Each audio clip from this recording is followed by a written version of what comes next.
Bien, merci auditrices, auditeurs de la web radio télé du Congo. Je suis très heureux d'être avec vous aujourd'hui, lundi 15 mai. Il est 10h57, donc dans quelques minutes, déjà 11h. Donc bon lundi, bon début de semaine. Hein. Il y a toujours les gens qui disent bon début de la semaine. Mais c'est bon début de semaine à tous. Bon, auditeur, à partir il y a application Nabiso Radio du Congo. Je vous dis bonjour. Ta diaspora, pourquoi pas, il y a Bruxelles, Canada, France, la capitale à Paris, la PCB Tumbote. Je suis Jérémy Pia. Je suis très heureux d'être avec vous aujourd'hui. Alors, on va parler d'un sujet un peu néfaste. Pourquoi néfaste? Parce que c'est un sujet qui fait parler, qui fait beaucoup d'encre. Alors, on va essayer un peu de discuter sur ça avec quelques invités qu'on a pu pêcher un peu de gauche à droite. Déborah Louvenzo. Bonjour Déborah. Bonjour, bonjour à tous les auditeurs, auditrices branchés en ce moment en train de suivre le podcast B53.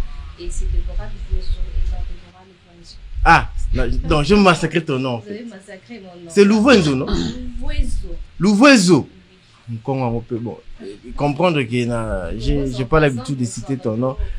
J'ai aussi Maître Ricky Muganza. Voilà. Ça, j'ai bien dit. Ah, oui, oui. Maître Ricky Muganza et puis peut-être Maître Barreau de Gombe, oui, qui nous fait l'honneur pour la première fois officiellement, mais la deuxième fois officieusement parce que on a reçu une fois depuis Atlanta, en Géorgie, aux États-Unis.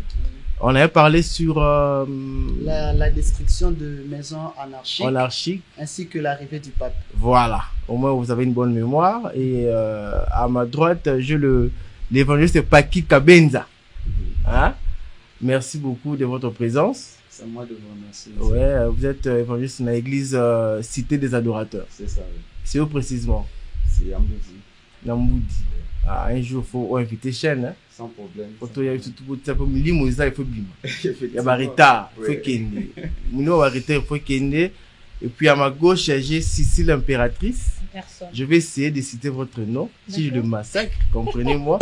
Vous appelez Sissi Kishabaka. Kishabaga. Baga. Voilà.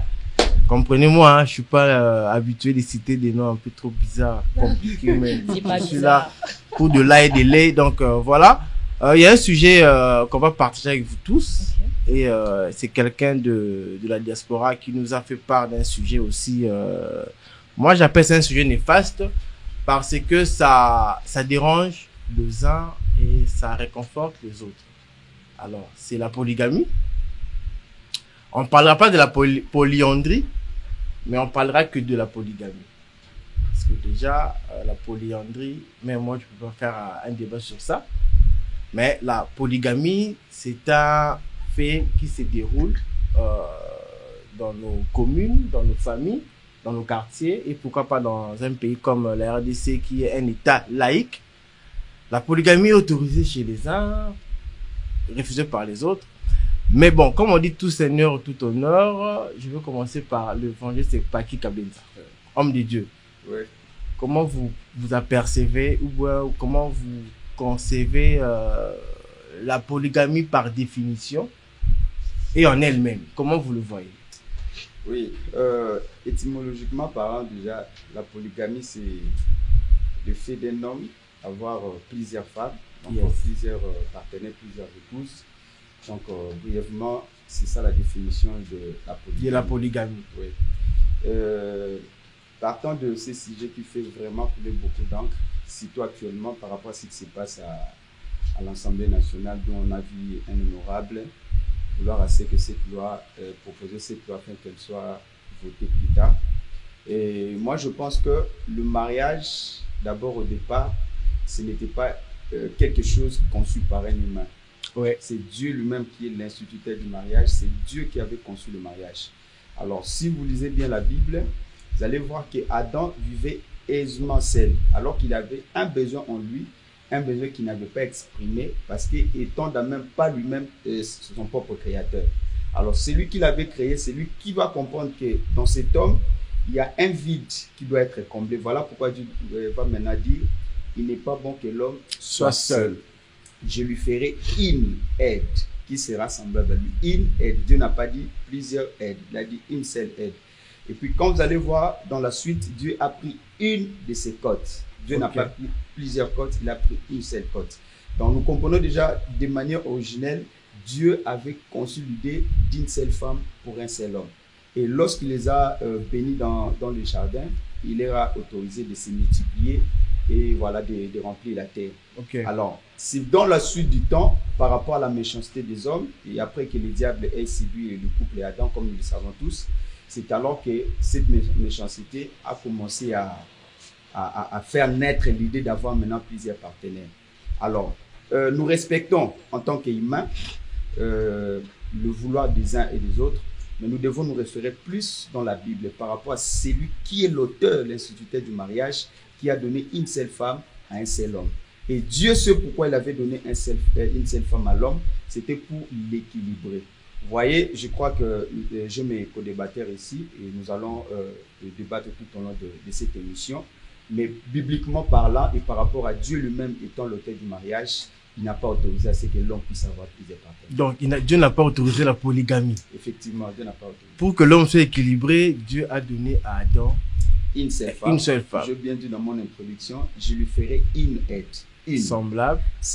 Et puis, il a pris une seule côte, il a formé une seule femme. Ok. Là, c'est du point de vue biblique, en fait. La Bible, c'est ce qui nous réunit. La Bible, oui, c'est la Bible qui, selon ses écritures, a démontré que, comme vous venez de le faire, l'homme, Dieu l'a créé et a pris dans l'une de ses côtes pour faire sortir Ève. Voilà. Et ça suffit. Voilà. Il n'a pas créé deux. Non. Car en moko. Donc, lui encore kaka. Mi balete moko. Bon. On a écouté l'évangéliste Paki Kabenza. Il nous a donné un peu son point de vue. Alors, on va prendre maintenant du côté juridiction. Maître Riki Mungada. L'homme a des besoins.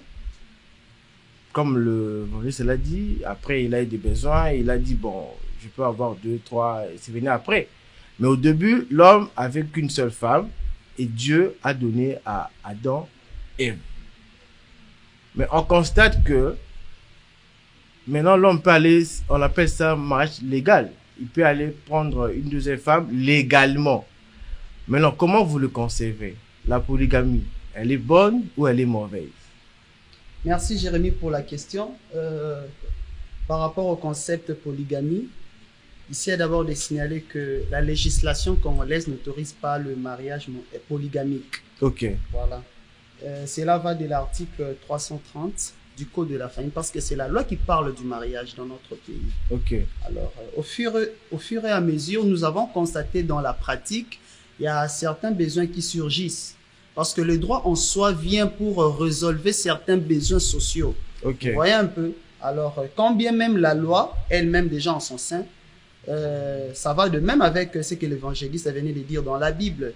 Le mariage polygamique n'est pas autorisé, mais il y a certains besoins qui se présentent. Alors là, nous pouvons évoquer le cas d'un homme qui s'est marié avec une femme qui n'est pas à mesure de concevoir. Vous voyez un peu? Et que doit faire cet homme-là face à cette évidence?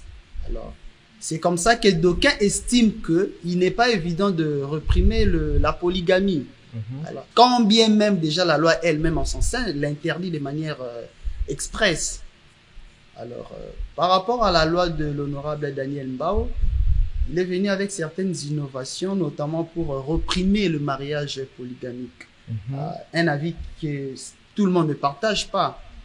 Mais un homme qui a besoin de concevoir, malgré l'amour qu'il a avec sa conjointe, qu'est-ce qu'il peut faire devant cette question qui se pose? Alors, moi, je pense qu'il faut voir cette question en deux facettes. C'est bien pour certains et c'est mauvais mal pour les autres. Alors, face à cette évidence, je pense qu'on doit réfléchir pour apporter des innovations par rapport à cette question. Mais actuellement, la loi ne l'autorise pas de manière expresse. Mais comme vous venez de le dire, l'homme épouse une femme, 10 ans, 15 ans, la femme ne conçoit pas, il n'y a pas d'enfant. Oui. Au lieu de divorcer, vu que la Bible l'interdit de divorcer, parce que la femme ne conçoit pas, l'homme se décide d'octroyer une deuxième femme. Parce que l'autre là va concevoir. l'homme n'a pas péché. Évangéliste. Est-ce que l'homme a péché? 10 ans, 15 ans. Il n'y a pas d'enfant. Bon, non, bon, il y a autre mais, non, maman me balai. Vice maman. Effectivement, je vais essayer un peu d'enrichir par rapport à ce que Maître vient de dire tout de suite. J'étais dans la Bible et je vais essayer un peu d'être à la loi. Quand nous allons à la loi, déjà à la mairie, on est à la commune, il y a des vœux que nous faisons dans le malheur comme dans le bonheur. Dans le pire. Dans le pire. Nous les faisons. Bonheur et le ce pire. sont des serments comme ça, que nous prenons des engagements, que nous prenons devant l'État. Et pour ceux qui vont à l'église aussi, ils les prennent devant Dieu. Alors, lorsque vous avez un problème de stérilité ou de manque d'enfants, c'est le pire. Alors que tu avais promis à l'autre que je vais te supporter même dans le malheur comme dans le bonheur. Donc, il faut rester ensemble. Il ne faut pas aller chercher notre femme. Ensemble. Mais l'homme doit avoir une descendance. Oui, parce que ça a créé un problème dans le couple Abraham. Ils avaient un problème d'enfant. C'est sa femme qui est venue lui proposer, non, tu peux aller vers ma servante pourvu que nous puissions avoir une postérité. Ouais. Et dans la suite, vous connaissez, jusqu'au jour d'aujourd'hui au Moyen-Orient, cette guerre-là et cette inimité-là continue à exister suite à la polygamie. Donc, si vous avez accepté de supporter l'autre dans le malheur comme dans le bonheur, oui, acceptez jusqu'à ce que la mort vous sépare. Donc, déjà, actuellement, j'ai des hommes. Moi qui pensais que mon canard côté là, mais j'ai 2 hommes qui s'opposent à la polygamie. Maman Deborah, la polygamie en soi. Comment vous la concevez? Il y a tout son qui me dit moi. Comment vous concevez la polygamie? De ma part, je garde. Basio vice maman, ministre, ayabala yo mais ala moi si musu nanda. Non, je ne veux pas accepter. J'accepte, je préfère rester célibataire. Deborah ministre pena ayabala yo légalement. Je suis pas née, je suis pas Dieu m'a pas créé pour être une deuxième femme. Ouais. Yo zambon ndengeni. Oh zambon ndengeni. Je préfère rester seule, célibataire, même si je n'ai pas d'argent, que d'être une deuxième femme. Abraham a dit que Agar. Non, il faut pas comprendre. N'a pas tenu ça. Je viens avec mes propos pour dire, quand vous faites allusion aux hommes de Dieu qui avaient plusieurs femmes dans la Bible, il faut se référer aux circonstances. Pourquoi Abraham avait plusieurs femmes? Pourquoi le mec avait plusieurs femmes? Pourquoi David, Salomon et tant d'autres avaient plusieurs femmes? Il y avait beaucoup d'argent. Il faut se référer aux circonstances. C'est pas dit que parce que les hommes dans l'Ancien Testament avaient plusieurs femmes et que nous aussi, étant que chrétiens ou soit étant que Congolais, nous devons aussi avoir plusieurs femmes. Non. Non. Donc, tu as aussi la polygamie catégorique. Pour la polygamie, je suis contre et je préfère, comme l'évangéliste vient de dire, l'homme a été créé pour avoir une seule femme. Et quand la Bible aussi précise bien que l'homme quittera son père et sa mère s'attachera à ses femmes. Sa femme. Non, il sera à sa femme. À sa femme, c'est pas ses femmes, à sa femme. Vous va Congolais de commission à ses femmes. Mais l'homme a des besoins, maître le bien, on a besoin. Tu as des besoins, il a des besoins que toi tu peux pas faire. Tu es satisfait avec tout ce que tu veux. Si ça marche pas, c'est mieux de se réconcilier, d'être là ensemble, dialoguer entre vous, trouver des solutions. Si ça mais il y a aussi des femmes. Il y a aussi des femmes. Attends, maman, c'est ça à côté la remplace. Il y a aussi des femmes. Papa, tu n'as pas concevoir, je t'autorise, il y a rolling si moussousou. Ça c'est fait, non? Non, si. Comment ça, non? Je pense pas. La femme ne conçoit pas. C'est un cas rare. C'est un cas rare. C'est un cas rare. Et en plus, on a fait c'est difficile. C'est un cas rare. La polygamie. Oui. Pour ou contre la polygamie? Contre. Pourquoi? Parce que je dirais au fait, si vous acceptez que nous, en tant que femmes, nous acceptions la polygamie, acceptez aussi la polyandrie. Non. Parce que nous voyons dans des cas, et c'est pas seulement les femmes qui n'enfantent pas. Il y a aussi des hommes qui ont des difficultés pour avoir des enfants. Et dans ces cas-là, il y a des femmes qui supportent ça. Et pourquoi pas, vous les hommes, acceptez ce que je couche avec un autre homme pour qu'on ait un enfant? Tu sais, l'homme c'est un roi. Non. Est-ce qu'on l'homme ne peut pas accepter que... Mais nous tous, nous avons de besoins. Dans sa nous splendeur. Tous, nous avons de besoins quand même. Nous avons de besoins. Mais les besoins moi aussi, j'ai besoin d'avoir un enfant. Mais est-ce que le problème, c'est que mon bali oyanga a beau t'arrêter.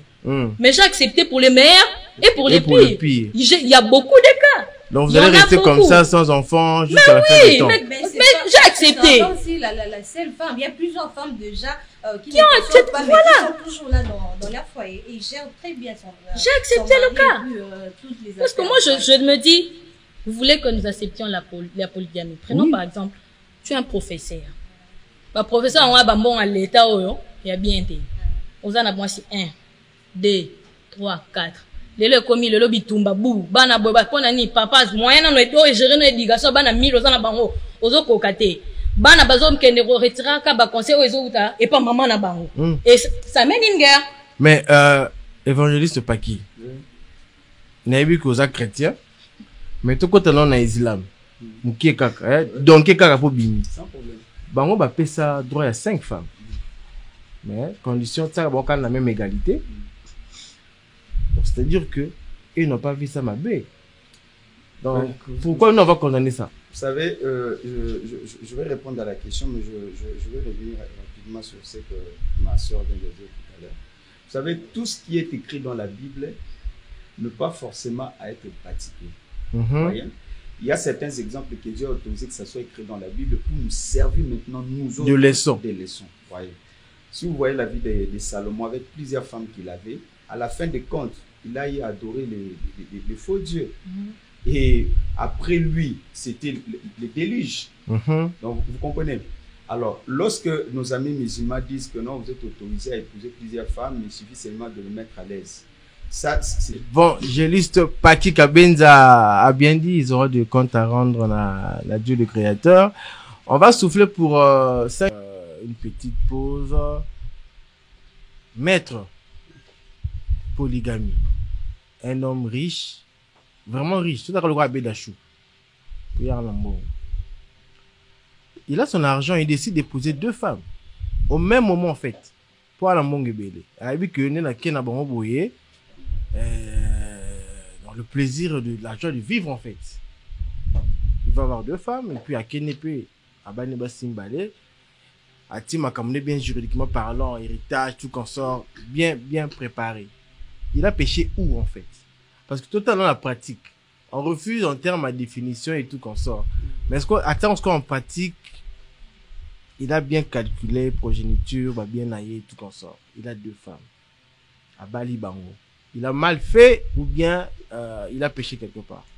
Merci encore une fois pour la question. Avant de répondre directement, je voulais qu'on fixe un peu les idées. Comme je l'ai dit au début, je ne suis pas ni pour la polygamie et je ne suis pas non plus contre la polygamie. C'est comme ça que, oui, c'est comme ça que je m'étais expliqué. J'ai dit, la polygamie en soi, aux yeux d'autres personnes, elle est bonne. Mais chez certains, elle est mauvaise. Elle est mauvaise. Alors, pour répondre directement à cette question dont vous venez de me poser, moi, d'ailleurs, dans ma famille, il y a un cas. Un monsieur qui est riche, qui a les moyens, qui a épousé 2 femmes pour une raison que tout le monde aujourd'hui a compris. Avant, on ne le comprenait pas. Non, aujourd'hui. Maintenant, on l'a compris. On l'a compris. Bah, c'est parce qu'on a raison. Oui, parce que tant que qui moi, c'est raison, oui ou non? C'est raison. Ah, merci. Alors, mais chez certains, c'est mal vu, c'est mal conçu. Alors, le monsieur, pour donner l'exemple, le monsieur, quand il s'est marié à l'ancien temps, à Zahira, la Mosnaïma, qui ne concevait pas une année, 2 ans, 3 ans, 4 ans, 5. C'est un pasteur, hein, je précise. J'éteins les noms. C'est un membre de ma famille. C'est un pasteur. Je pense même évangéliste. C'est un faut tant combat pour monsieur. C'est un pasteur, homme de Dieu. Fait maison. Donc, tout à fait. Alors, à l'ancien temps, il s'est marié avec son épouse. Bazara qui bien. Une année, moi, sans concevoir, 2 ans, 3 ans, ça ne marchait pas. Alors, il a parlé avec son épouse. Parce que dans une vie conjugale, il faut parler, il faut les échanges. Il faut dialoguer ça là, quand ça ne va pas, quand il y a des... Il a parlé à son épouse, habite au Québec hôpital, toqué même la boko que ça ne marche pas. Il y a des problèmes. Tout ça, moi, voici mon idée. Est-ce que je peux avoir une deuxième épouse? La femme, premièrement, elle n'a pas accepté. Deuxièmement, au fur et à mesure, elle a accepté. Elle dit, bon, je comprends que mon mari a besoin des enfants. Oui. Elle a donné son aval. C'est un cas vrai. Oui. Et jusqu'aujourd'hui, le monsieur cohabite avec ses 2 épouses. Bah, ça peut bien calme, au calme, passé? Donc. Tant que Bali Mosna yami bala epe nandaku, aboti, moi na liboso, aboti moi na mi balé. Tant moi ça mi balé aboti 3e enfant, il y a la première épouse peut apprendre au concevoir. Donc la deuxième épouse a même eu bénédiction. Quelle bénédiction? C'est grâce à elle que l'autre courant les salemaki. C'est un cas vrai, c'est un membre de ma famille. Attendre, donc la deuxième femme a mis surcroît un pasteur. C'est un pasteur. Et aujourd'hui, pendant que nous sommes en train de parler, le monsieur vit avec ses 2 épouses et ses enfants. On a bakola, ils sont mariés. Je ne dis pas qu'il y a de petits problèmes qui ne manquent pas en tant que... Mais chez mes parents, par exemple, telle option n'est pas conçue. Vous voyez, c'est comme ça que je l'ai dit au départ. La polygamie, devant chez certaines personnes, elle est bonne, mais chez monsieur, ça pose comme problème. La 4. Alors, pour répondre brièvement à la première question, le monsieur qui a le moyen, qui épouse 2 femmes avec les enfants, déjà, mon frère, soyons pragmatiques. En RDC, une personne qui a le moyen, un monsieur qui est riche, qui épouse 2 femmes, permettez-moi de vous dire qu'il n'y aura pas de problème.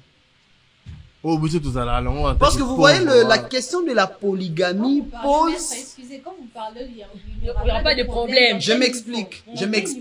Ah, t'expliques, gros. Voilà. Maître, explique. Voilà. Protéger. Soyons pragmatiques. Nous sommes en RDC. Dans des familles où il n'y a pas assez de moyens, la polygamie va poser problème. D'ailleurs, à côté de la 10 000 francs, je suppose que ça sera $20. Mais lorsque les 2 épouses, de manière financière, elles sont équilibrées. Standing moro. Bana kutu ba kiparate, papa kendaki msala ou pas, maman na papa sonaki. Moi na nyo soza na iPhone 14 na Pro Max, le nez sala rage. Moi na so kende voyage na kende vacances na Europe azozonga. En tout cas, ça c'est un problème économique bénin, donc c'est un problème facile à résoudre parce qu'il y a des circonstances où l'argent parle. L'argent résout tout d'ailleurs. Voilà. Mais dans nos familles, Maman Déborah, l'argent ne résout pas tout. Il y a des problèmes, donc c'est ça. Alors pour répondre directement à la deuxième question qui m'a été posée, la polyandrie. La polyandrie. À ma connaissance, même sur le plan biblique, à ma connaissance, même sur le plan biblique, la polyandrie n'est pas autorisée. Et la polygamie aussi. La polyandrie n'est pas autorisée. Est-ce que la polygamie aussi. Zélanon tellement voilà. Non, mais c'est ça. Tellement voilà. Ce n'est pas biblique, n'est pas autorisé dans la Bible. Répondre à la question. Zélanon. Pas de problème. Tellement voilà. Est-ce que dans la Bible, on a des exemples des hommes polygames? Vrai, non? Oui. On a Samuel, David. À part ça, est-ce qu'on a aussi des exemples de femmes polyandriques? Des femmes qui ont octroyé, même à taille, des sous, mais ça là. Légalement, non, mais si nous voyons l'histoire de la femme samaritaine, yes. Christ lui a posé la question, appelle-moi ton mari. Elle a dit, je n'ai pas de mari. Christ n'a pas dit, tu as dit vrai parce que tu en avais 5. Donc c'est pour autant dire que c'était une femme qui pouvait avoir plusieurs partenaires. C'est ce que je venais de dire il n'y a pas très longtemps à Nabi. Certaines choses qui sont écrites dans la Bible, c'est pour nous servir de leçons. Ce n'est pas pour que nous les pratiquions. D'accord? Et aussi, comme Maître vient de le dire, avoir les moyens, cela n'est pas une raison pour avoir plusieurs femmes. Parce qu'Abraham était tellement riche, mais avec son argent, il n'a pas pu répondre ou résoudre ce problème-là de la polygamie. Et aussi, dans notre communauté ici, c'est pas par rapport à l'argent, c'est la méchanceté ou les idées que les hommes ont dans leur tête. Méchanceté. Oui. La méchanceté par rapport à la parole de Dieu. Hein, c'est par rapport à la parole de Dieu. Je suis vraiment biblique et c'est par rapport à la parole de Dieu. Alors, si vous remarquez, il y a tant des exemples que moi je connais personnellement, des hommes qui n'ont pas assez de moyens, mais qui ont plusieurs femmes avec lesquelles ils ont fait aussi des enfants. Donc, ce n'est pas question d'argent, c'est question de moutou. Alors, si vous remarquez bien, même scientifiquement parlant, un homme qui a une seule femme, il est mentalement équilibré, il peut facilement s'épanouir et il peut facilement encore aller plus loin même dans ce qu'il est en train d'entreprendre parce qu'il n'aura pas, comment dirais-je, il vous allez partager à la Magali, à la Nan Koto, à la Sissi, à la Roxane, à la Lili Déborah, et puis il va avoir beaucoup d'argent dans la mois et moi je vous dirais clairement qu'on y a bon bien qu'on profiter suffisamment de la vie on a moisi na yo vous en a moisi on a bana na yo vous profiter suffisamment de la vie ils ont malam comme l'exemple qu'on vient de nous donner d'un serviteur de Dieu. Alors moi je dirais que sans le vouloir, et ce cas a excusé. Mais est-ce que demain, il aura encore le courage de parler de la foi aux gens qui seront là devant lui? Ah, la foi aussi joue un rôle. Effectivement, effectivement, vous êtes un homme de Dieu. Vous avez un cas comme ça où la femme a un problème. Mais lui aussi peut répondre, est-ce qu'Abraham n'a pas eu la foi? Abraham n'est pas allé vers Agar. Abraham n'est pas allé vers Agar. C'est sa femme qui lui avait incité. Mais il pouvait aussi refuser. Non. Mais c'est ça, non? Vous connaissez, on est charnel. On est charnel. On est purement charnel. Quand la femme déjà t'autorise, alors que l'homme brûle à tout moment, appelle la moto facilement. Et ta propre femme te propose une telle chose comme ça. Peut-être aussi parce que quand la Bible parle d'Agar, Agar était aussi belle. C'était une belle femme. Et ta propre femme t'autorise, tu es humain, tu as le sang et l'eau. C'était facile pour Abraham d'y aller. Mais ce n'était pas une idée qui est venue d'Abraham lui-même.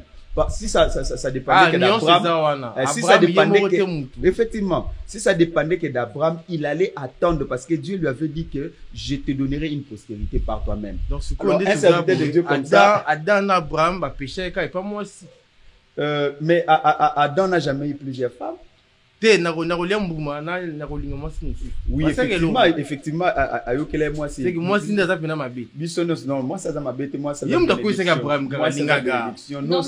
monde a des faiblesses. Si on pose ma faiblesse, moi, c'est pas ma faiblesse.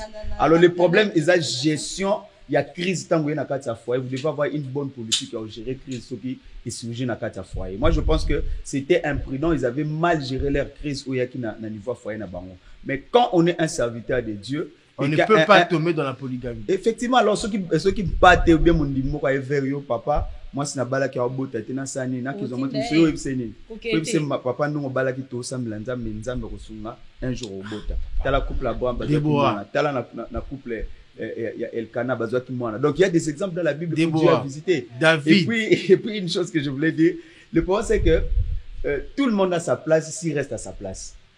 Ma place c'est comme où elle est là dès lors que c'est pas sur la place sinon tu comme où la place à mutumsus c'est il y a le quoi équivoque pour le bakabasi va l'équipe se belé alors on dit que mobile non c'est formation ça comme mobile moi qu'on a posé des questions moi sinon c'est faux mobile non c'est comme la 3 il y a 4 milliards de femmes et 2 milliards d'hommes mobile non ana moi sinon nzambe ça mobile non ana moi sinon mobile tikala kana place mais basi musu ba tikala ba tout là mais ce qui fait du monde de lelo bébé musu donc tout ça là il faut tout ça par rapport à temps nzambe pesi tout ça. Merci beaucoup évangéliste Paki Kabenza. Déborah, quels sont les appels pour Dieu a dit à David est l'homme selon mon cœur.